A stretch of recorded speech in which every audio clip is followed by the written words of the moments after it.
আসসালামু আলাইকুম। আজকে আমরা ISA 560 সাবসিকুয়েন্ট ইভেন্টস এটা নিয়ে একটু আলোচনা করব। সাবসিকুয়েন্ট ইভেন্ট মানে হচ্ছে আমরা যে অডিট পিরিয়ডের পরে যে ইভেন্টগুলো ঘটে, যেমন আমরা যদি অ্যাকাউন্টিং পিরিয়ড ধরি কোনো একটা ক্লায়েন্টের, যে জানুয়ারি 2024 থেকে ডিসেম্বর 2024, 31 ডিসেম্বর 2024, এটা হচ্ছে তার অ্যাকাউন্টিং পিরিয়ড। এই অ্যাকাউন্টিং পিরিয়ডের পরে যে ইভেন্টগুলো ঘটে সেটাকে আমরা বলছি সাবসিকুয়েন্ট ইভেন্ট। এবং এটা খুবই গুরুত্বপূর্ণ এবং ISA 560 অনুযায়ী এটা হচ্ছে কম্পালসারি, অডিটরকে এটা দেখতেই হবে। এখন এই পিরিয়ডটা হচ্ছে নর্মালি আমরা যে ডেটে অডিট রিপোর্ট সাইন করি সেই ডেট পর্যন্ত মূলত ISA 560 অনুযায়ী কম্পালসারিলি আমাদেরকে সাবসিকুয়েন্ট ইভেন্ট চেক করতে হবে। যেমন আমরা আমাদের আলোচনার খাতিরে যদি ধরে নেই যে আমরা আমাদের অডিট রিপোর্ট আমরা ইস্যু করব বা ইস্যু করেছি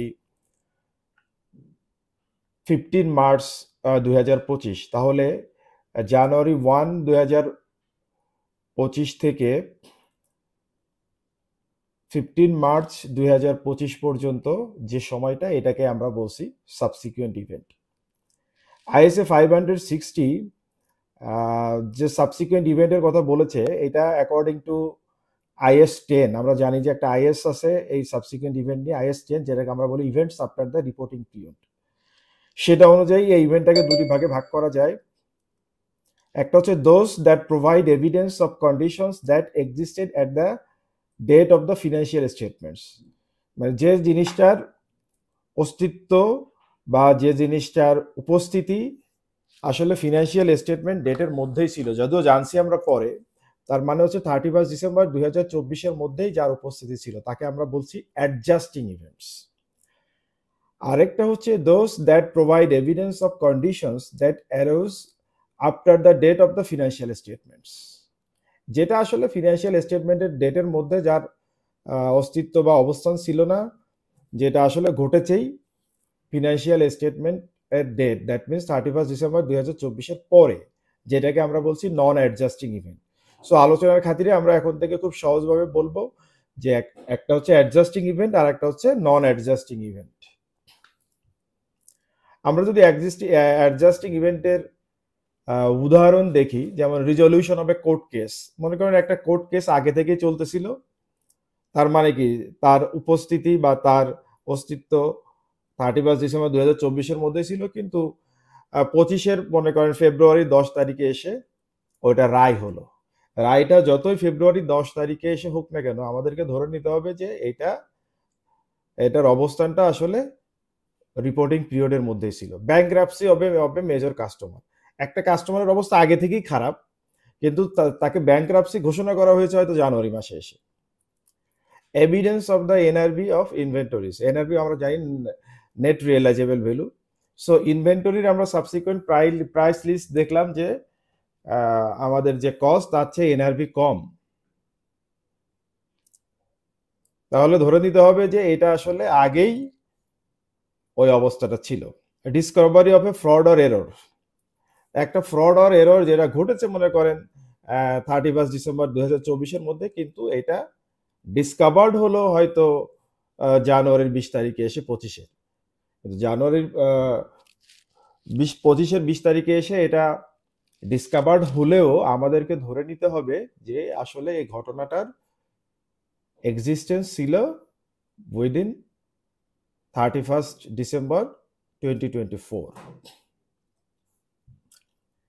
আমরা যদি নন অ্যাডজাস্টিং ইভেন্টের কথা দেখি, যেটা আসলে নন অ্যাডজাস্টিং ইভেন্টের কথা একটু বলে নেই। অ্যাডজাস্টিং ইভেন্টের ক্ষেত্রে আমাদেরকে যেটা করতে হয়, ফিনান্সিয়াল স্টেটমেন্টে অ্যাডজাস্টমেন্ট করতে হয়, অ্যাডজাস্টিং এন্ট্রি দিতে হয়। আর নন অ্যাডজাস্টিং ইভেন্টের ক্ষেত্রে ফিনান্সিয়াল স্টেটমেন্টে আমাদেরকে আসলে অ্যাডজাস্টিং এন্ট্রি দিতে হয় না, কিন্তু নোটসে এই রিলেটেড ডিসক্লোজার দিতে হয়। যেমন সাবসিকুয়েন্টলি হয়তো জানুয়ারি বা ফেব্রুয়ারি মাসে এসে ফ্লাড হয়ে মেজর অ্যাসেট ডিস্ট্রাকশন হয়ে গেল, তাহলে আমাকে কি করতে হবে, ওইটার জন্য 31 ডিসেম্বর 2024-এর মধ্যে কোনো অ্যাডজাস্টমেন্ট দেওয়া লাগবে না, কিন্তু আমাকে যে অ্যাসেটটা ডিস্ট্রাকশন হয়ে গেল, মেজর অ্যাসেটগুলা, ওই অ্যাসেটের নোটে যেয়ে আমাকে এই ডিসক্লোজারটা দিতে হবে। সবচেয়ে টিপিক্যাল এক্সাম্পল এক্ষেত্রে আমরা যেটা দেই যে ডিভিডেন্ড, ডিক্লারেশন অফ ডিভিডেন্ড। যেমন বোর্ড মিটিং, মনে করেন যে আমরা ধরে নিলাম যে মার্চের 10 তারিখে বোর্ড মিটিং হয়েছে আমাদের এই ক্লায়েন্টের। সো ওইখানে board of directors 10% cash dividend declare করেছে। এই board of directors 10% cash dividend declare করতে পারে বা প্রপোজ করতে পারে। এই সময় আসলে আসল লায়াবিলিটি ক্রিয়েট হয় না। এই আসল লায়াবিলিটিটা ক্রিয়েট হবে যখন এজিএম এ যে শেয়ার হোল্ডাররা এই ডিভিডেন্ডটাকে অ্যাপ্রুভ করবে। এই জন্য আমরা এটাকে বলছি নন অ্যাডজাস্টিং ইভেন্ট। তার মানে হচ্ছে আমরা একটা ডিসক্লোজার দিব যে এততম বোর্ড মিটিংয়ে, ফিনান্সিয়াল স্টেটমেন্টের নোটস আমরা বলবো এততম বোর্ড মিটিংয়ে board of directors 10% cash dividend declare করেছেন, এইটুকুই আমরা বলবো। কিন্তু এটার জন্য আমরা রিটেন আর্নিংস থেকে ডিভিডেন্ড পেয়েবেলে টাকা ট্রান্সফার করব না। তার মানে অ্যাডজাস্টিং এন্ট্রিটা দিব না। এই অ্যাডজাস্টিং এন্ট্রিটা দিব আমরা কখন? যখন এজিএম এ শেয়ার হোল্ডাররা এই ডিভিডেন্ডটাকে অ্যাপ্রুভ করবে, দেন আমরা কি করব? রিটেন আর্নিংস থেকে রিটেন আর্নিংসকে ডেবিট করে ডিভিডেন্ড পেয়েবল জিএলে ক্রেডিট করে লায়াবিলিটি ক্রিয়েট করব। তো যেহেতু লায়াবিলিটি প্রপোজ করার সময় ক্রিয়েটেড হচ্ছে না, এই জন্য এটা হচ্ছে নন অ্যাডজাস্টিং ইভেন্ট। এখানে শুধু ডিসক্লোজার দিতে হবে। আর যখন এজিএমটা হবে, এজিএম এর পরে যেয়ে আমরা কি করব? এটাকে লায়াবিলিটি হিসেবে ক্রিয়েট করব এবং সাবসিকুয়েন্টলি শেয়ার হোল্ডারদের পেমেন্ট করব।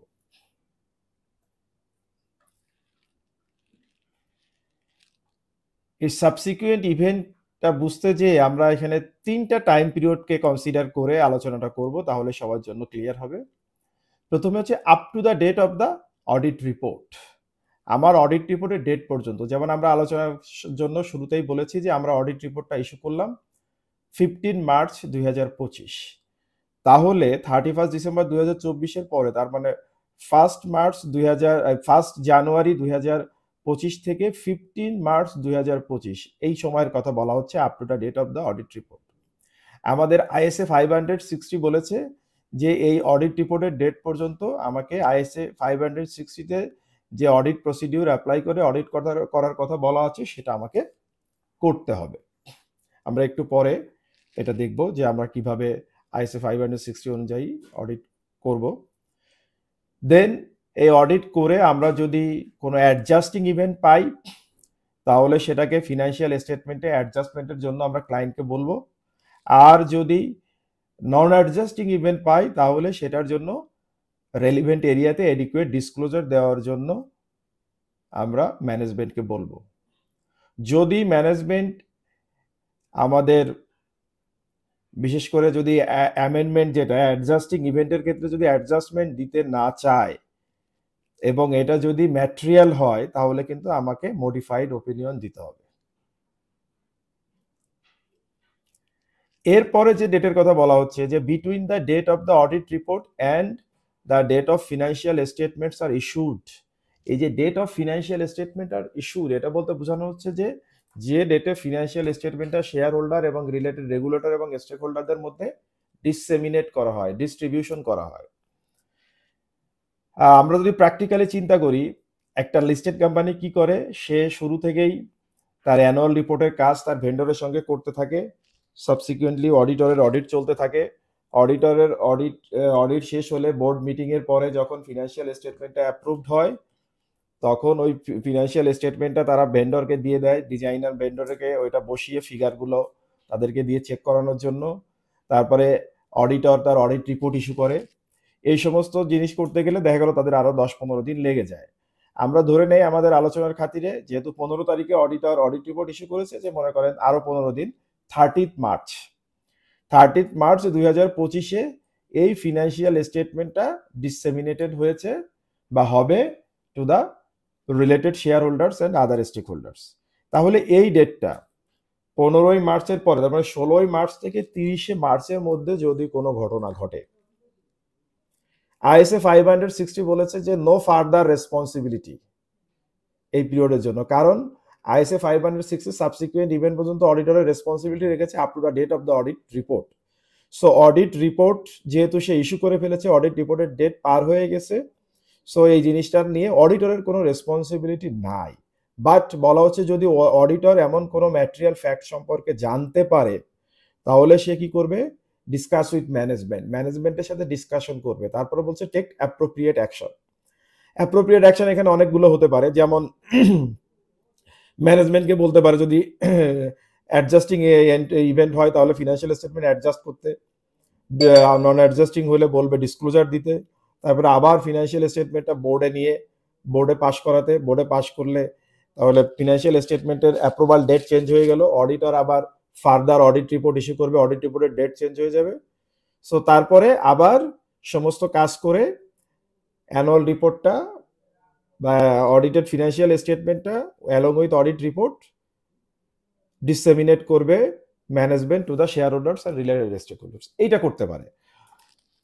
আর যদি ম্যানেজমেন্ট বলে যে না আমার সবকিছু শেষ হয়ে গেছে, আপনি রিপোর্টও দিয়ে দিয়েছেন, আমরা কোনো চেঞ্জ করব না, তখন অডিটর কি করতে পারে, অডিটরের কিন্তু একটা রাইট আছে, আমাদের কোম্পানিজ অ্যাক্ট এর সেকশন 217 অনুযায়ী অডিটর কিন্তু এজিএম এ উপস্থিত হয়ে তার কথা বলার রাইট আছে।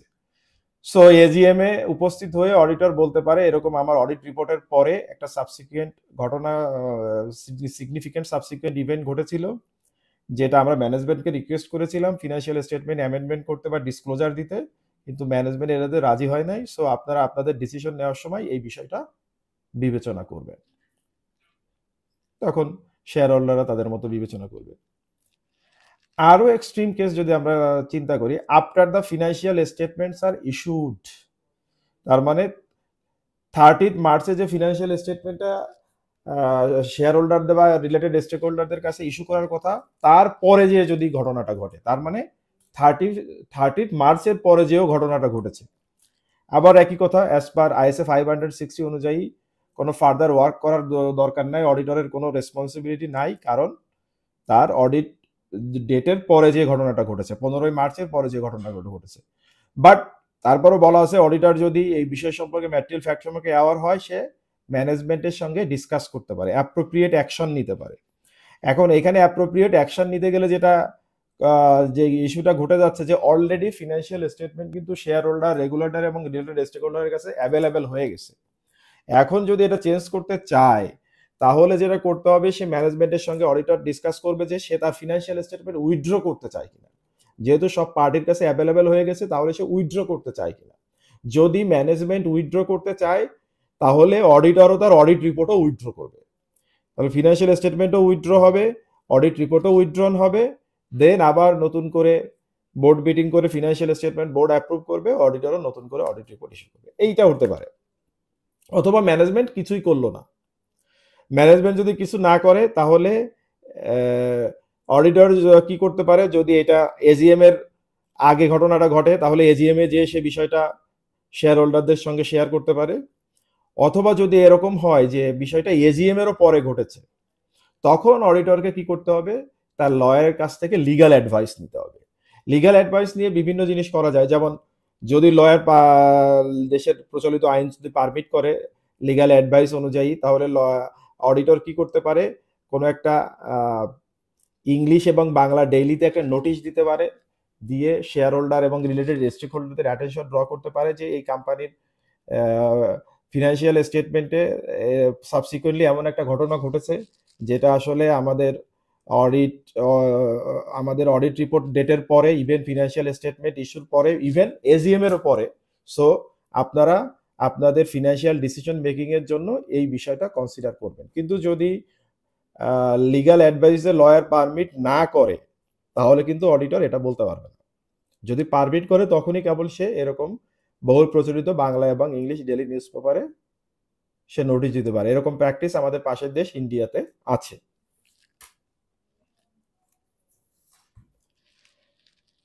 এরপরে আমরা যেটা দেখি, একটু আগে বলেছিলাম যে আমরা পরে দেখব যে এই যে অডিট রিপোর্টের ডেট পর্যন্ত subsequent event, that means 15 March 2025 পর্যন্ত যে আমরা সাবসিকুয়েন্ট ইভেন্ট দেখবো, আইএসএ 560 আমাদেরকে কি বলছে। প্রথমে বলছে ইনকোয়ারিজ অফ ম্যানেজমেন্ট। আমরা ম্যানেজমেন্টের কাজ, আমরা আমাদের সাবজেক্টিভ জাজমেন্ট ইউজ করে বা প্রিলিমিনারি ডাটা ইউজ করে সাবসিকুয়েন্ট ইভেন্ট দেখতে পারি। তারপরে নতুন কোনো কমিটমেন্ট, বরোয়িং বা গ্যারান্টিতে কোম্পানি এনগেজ হয়েছে কিনা সেটা দেখতে পারি। তারপরে কোনো অ্যাসেট সেল বা ডিস্ট্রাকশন হয়েছে কিনা, নতুন করে শেয়ার বা ডিবেঞ্চার ইস্যু হয়েছে কিনা, কোনো রিস্কি এরিয়াতে কোনো ডেভেলপমেন্ট হয়েছে কিনা, কোনো প্রভিশনাল রিকোয়ারমেন্ট এসেছে কিনা, কোনো কন্টিনজেন্সি অ্যারাইজ করেছে কিনা, সাবসিকুয়েন্টলি কোনো আনইউজুয়াল অ্যাকাউন্টিং অ্যাডজাস্টমেন্ট হয়েছে কিনা, ইভেন অন্য কোনো মেজর ইভেন্ট যেমন গোয়িং কনসার্ন কোনো প্রবলেম হয়েছে কিনা, যেমন যে যে গোয়িং কনসার্ন অনুযায়ী ফিনান্সিয়াল স্টেটমেন্ট তৈরি করেছে তার অ্যাপ্রোপ্রিয়েটনেস এ কোনো চ্যালেঞ্জ এসেছে কিনা, সেই জিনিসটা অডিটরকে দেখতে হবে। এবং এটার জন্য অডিটর কি করতে পারে, অডিটর প্রথমে ম্যানেজমেন্টকে বলতে পারে যে আপনি কিভাবে সাবসিকুয়েন্ট ইভেন্টগুলা, কোন প্রসিডিউর অ্যাপ্লাই করে আপনারা সাবসিকুয়েন্ট ইভেন্টগুলো আইডেন্টিফাই করেন সেটা আমাকে দেন। সো ম্যানেজমেন্টের ওই প্রসিডিউরটা অডিটর চেক করতে পারে। তারপরে যেটা খুব সহজ, যে 15ই মার্চ পর্যন্ত যত বোর্ড এবং বোর্ডের সাব কমিটি বা ম্যানেজমেন্টের টপ লেভেলের যে সমস্ত মিটিং হয়েছে সেই সমস্ত মিটিংয়ের মেমো এবং মাইনুটস নিতে পারে, নিয়ে সেখানে দেখতে পারে কোনো আনইউজুয়াল কোনো কিছু আছে কিনা। তারপরে লেটেস্ট যে অ্যাকাউন্টিং রেকর্ড, তার মানে জানুয়ারি 25 থেকে মার্চের 15 তারিখ পর্যন্ত তার যে অ্যাকাউন্টিং রেকর্ড, সেই অ্যাকাউন্টিং রেকর্ড নিয়ে সেখানে কোনো বড় ধরনের কোনো অ্যাডজাস্টমেন্ট বা এন্ট্রি হয়েছে কিনা সেটা দেখতে পারে। বাজেট থাকলে, বাজেট বা ফোরকাস্ট থাকলে সেটা অ্যাকচুয়ালের সঙ্গে বাজেট ফোরকাস্ট মিলিয়ে দেখতে পারে। তারপরে এই 15ই মার্চ 2025 পর্যন্ত কোনো লিটিগেশন কোম্পানির নামে কোনো ল বা কোনো কেস ফাইল হয়েছে কিনা কোর্টে, অথবা কোম্পানি কারো নামে কেস ফাইল করেছে কিনা সেটা কোম্পানির যে সলিসিটর লয়ার তার কাছ থেকে আমরা এই ইনফরমেশন নিতে পারি। বাট অবশ্যই এটা নেওয়ার সময় বা নেওয়ার আগে ক্লায়েন্টের কাছ থেকে পারমিশন নিতে হবে। ক্লায়েন্টের কাছে পারমিশন নিয়েই তাহলে আমরা এই কাজগুলো করব। তো এটাই হচ্ছে আইএসএ 560। তো 560 কে যদি আমরা সাম আপ করি তাহলে যেটা দাঁড়ায় যে আমাদের যে অডিট রিপোর্টের ডেট, তার মানে 15ই মার্চ 2025 পর্যন্ত আমাকে অবশ্যই সাবসিকুয়েন্ট ইভেন্ট দেখতে হবে এবং সেখানে অ্যাডজাস্টিং এন্ট্রি থাকলে অ্যাডজাস্টমেন্টের জন্য ম্যানেজমেন্টকে বলতে হবে, কোনো নন অ্যাডজাস্টিং ইভেন্ট থাকলে ডিসক্লোজারের জন্য ম্যানেজমেন্টকে বলতে হবে। আর ম্যানেজমেন্ট যদি রিফিউজ করে তাহলে এটার গ্র্যাভিটি অনুযায়ী যদি এটা শুধু ম্যাটেরিয়াল হয় বাট নট পারভাসিভ হয় তাহলে আমরা কোয়ালিফাইড ওপিনিয়ন দিব, আবার যদি এটা বোথ ম্যাটেরিয়াল অ্যান্ড পারভাসিভ হয় তাহলে কিন্তু আমরা অ্যাডভার্স ওপিনিয়ন দিব। আর অডিট রিপোর্টের পরে যে দুইটা স্টেজ আমরা দেখলাম, ওইখানে আসলে আইএসএ 560 অনুযায়ী অডিটরের কোনো রেসপন্সিবিলিটি নাই, বাট সে চাইলে ম্যানেজমেন্টের সঙ্গে ডিসকাস করতে পারে, ম্যানেজমেন্ট অ্যামেন্ড করলে সেও তার অডিট রিপোর্ট পরবর্তীতে অ্যামেন্ড করে দিতে পারে। আর ম্যানেজমেন্ট লাস্ট যেটা একদম after issuance of financial statement, তার মানে শেয়ার হোল্ডারদের কাছে চলে গেছে তার অ্যানুয়াল রিপোর্ট বা অডিটেড ফিনান্সিয়াল স্টেটমেন্ট, তো ম্যানেজমেন্ট যদি উইথড্র করতে চায় অডিটর এটা উইথড্র করবে। ম্যানেজমেন্ট যদি উইথড্র না করতে চায় তাহলে অডিটরের কিছু করার নাই, সে চাইলে তার লয়ারের কাছ থেকে অ্যাডভাইস নিয়ে কোনো একটা নোটিশ দিতে পারে কোনো বহুল প্রচারিত বাংলা ইংলিশ ডেইলি নিউজ পেপারে, অথবা যদি এজিএম না হয়ে থাকে এজিএম এ গিয়ে সে এই জিনিসটা শেয়ার হোল্ডারদের কাছে তুলে ধরতে পারে। আশা করি সবাই 560 সাবসিকুয়েন্ট ইভেন্ট বুঝতে পেরেছেন। সবাইকে অসংখ্য ধন্যবাদ। Thank you so much.